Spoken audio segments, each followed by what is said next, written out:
Rocky एक बहादुर लेकिन जिज्ञासु लड़का था। उसके साथ रहता था उसका भरोसेमंद कुत्ता ब्रूनो। एक रात गांव में अफवाह फैल गई कि पहाड़ी पर स्थित सदियों पुरानी अकेली हवेली से अजीब अजीब आवाजें आ रही हैं। रॉकी को रहस्य सुलझाने का शौक था, इसलिए वह ब्रूनो को साथ लेकर हवेली की ओर चल पड़ा। जैसे ही दोनों हवेली के फाटक पर पहुंचे, दरवाजा अपने आप चरमराता हुआ खुल गया। अंदर घुसते ही धूल भरी हवा और जले हुए लकड़ी की गंध से माहौल और डरावना हो गया। ब्रूनो की गुर्राहट बता रही थी कि अंदर कुछ गड़बड़ है। अचानक छत से एक पुराना झूमर हिलने लगा, जैसे किसी अदृश्य हाथ ने उसे धक्का दिया हो। रॉकी ने टॉर्च चलाई।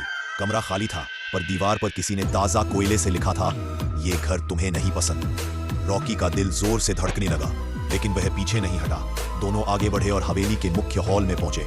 वहां एक बड़ी तस्वीर टंगी थी जिसमें एक परिवार दिख रहा था, लेकिन तस्वीर में चेहरे खुरचे हुए थे, सिर्फ खाली सफेद निशान बचे थे। तभी तस्वीर से धीमी फुसफुसाहट आने लगी। ब्रूनो जोर से भौंका और जैसे किसी चीज पर झपटा, पर वहां कोई दिखाई नहीं दे रहा था।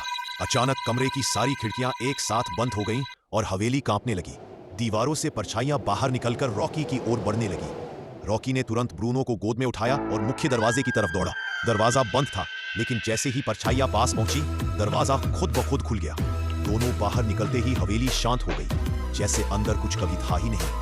अगली सुबह जब रॉकी ने पीछे मुड़कर देखा, तो हवेली के दरवाजे पर कोयले से लिखा था, फिर कभी मत आना।